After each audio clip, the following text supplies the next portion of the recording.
Hello everyone, I'm Dr. Merja Paksuniemi from the University of Lapland, Finland, and I'm going to present a paper about research which I have done together with the person from Copenhagen, Denmark, Pia Vanula-Toft. Our title is Role of Education in Finnish Children's Resilience and Recovery Process after the Second World War. First, when we look at the map and see the location of Finland, you will see that it's next to the other Nordic countries, Sweden and Norway. And on the eastern side, we have Russia, which was called the Soviet Union during the Second World War. The aim of this article is to analyze the Finnish children's perception of education in the aftermath of the Second World War and what kind of role schooling and education played in the children's resilience and recovery process. The data was collected through theme interviews and they were analyzed by the life course perspective. Simple definition for the word resilience in this study is the ability to become strong, healthy, or successful again after something bad has happened. In other words, resilience is bouncing back from difficult experiences. During the Second World War, Finland was at war for nearly 6 years, and the young nation, which got its independence in 1917, paid a high price for keeping it. The living conditions during the war years were harsh.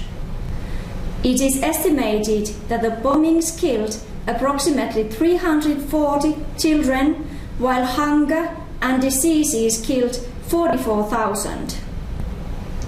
In addition, 50,000 children became orphans and around 70,000 children were separated from their families and evacuated to the other Nordic countries, Norway, Sweden and Denmark, which were located close to Finland.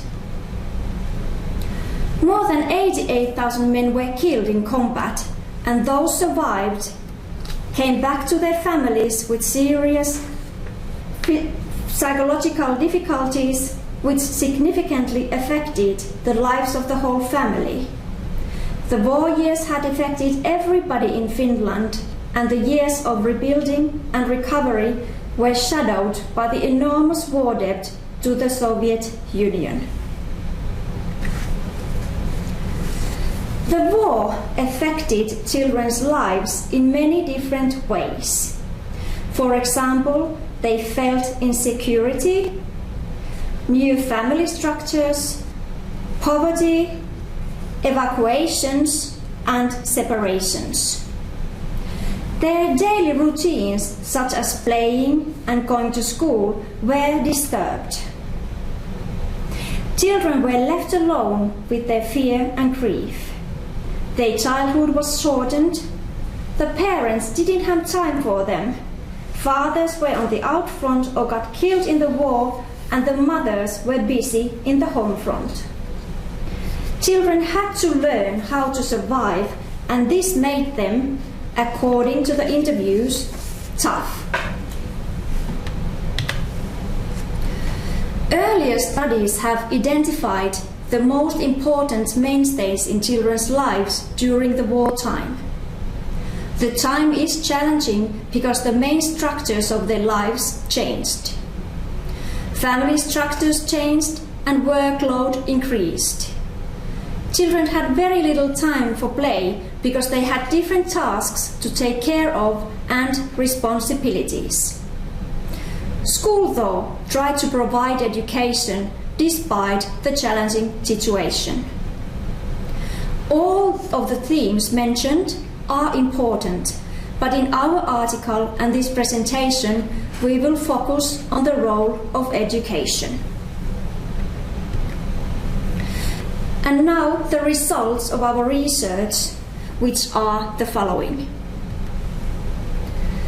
The research data of this study supports the argument that schooling and education are often one of the important mainstays or supporting structures for children's lives in the middle of a difficult situation. During the war years, Finnish schools were challenged because many teachers were serving at war and many school buildings were used for other purposes. Teaching was provided the best possible way under the circumstances. The government also notified that education was extremely important and encouraged the families to let the children go to school by offering free school lunches for every pupil since 1943.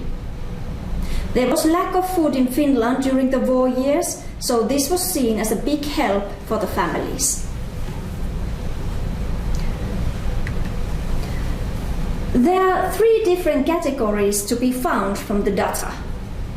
The first one is, a hard-working man is a good man, education is not important. The second, education is the way out. And the third, I needed to sacrifice my dreams for my family, but I know that education is the key for the better future. And now more detailed information about these 3. Boys who lost their fathers were expected to take more responsibility in their families.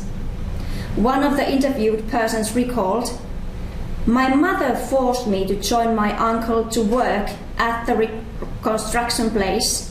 It was very important for her that the only son of the family learned to be hard-working and earn money at early age." Several interviewed persons concluded that the hard work gave them willpower, trust, and ability to survive. Most of the persons in this category didn't have a chance to continue their education after the basic level. They thought their happiness and well-being was up to them and their working skills. They didn't have support to continue studying from adults.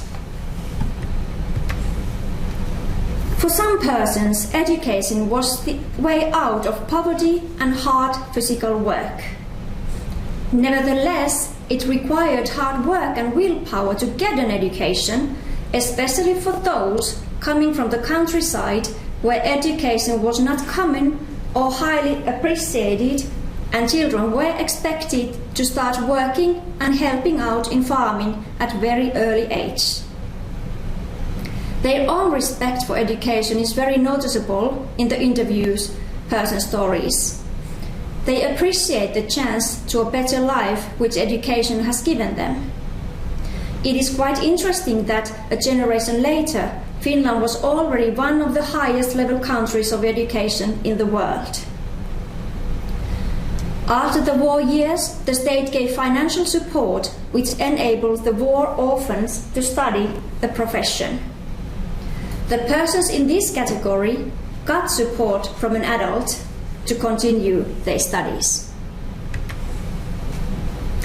However, the financial support did not reach all the orphans.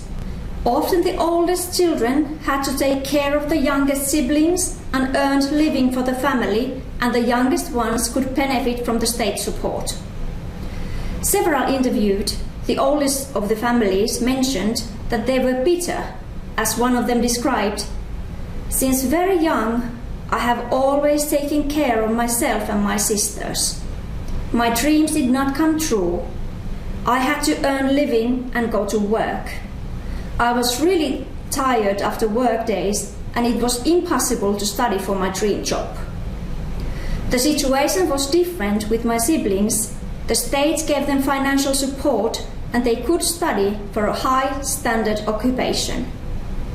These persons did not get support from an adult to continue their studies." Based on the interviews, we argue that support from an adult played a significant role in the lives of the interviewed persons. The ones who had support and encouragement continued educating themselves if the circumstances allowed. This adult could be mother, father, teacher, grandparent, even neighbor. The ones who didn't get support didn't continue their studies. And the main conclusions of our study are that resilience is a quality which some people have. So when they are knocked down by life, they find a way to rise stronger. These people can turn their difficult experiences of living conditions into a positive impact for performance, for improved performance. They believed that they, not the circumstances, affected their achievements. According to the results, resilience can be identified and divided into two groups. The ones who had learned that they themselves were responsible for their future and they were willing to make an extra effort to achieve their goals. They bounced back stronger. They mentioned that education and/or skills they had learned from working were essential.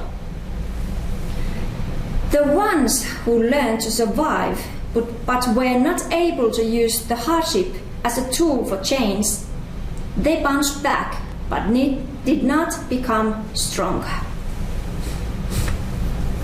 Despite the challenging living conditions during the childhood, most of the interviewed persons felt that they have lived good and happy lives.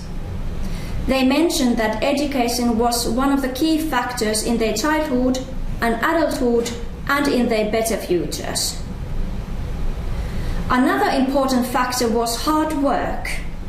It taught children an ability to survive, willpower and trust to their own capacities. Well, this is all about our study. Thank you for your attention. I would like to hear from you, and here's our contact information, and we are looking forward for your information. Thank you.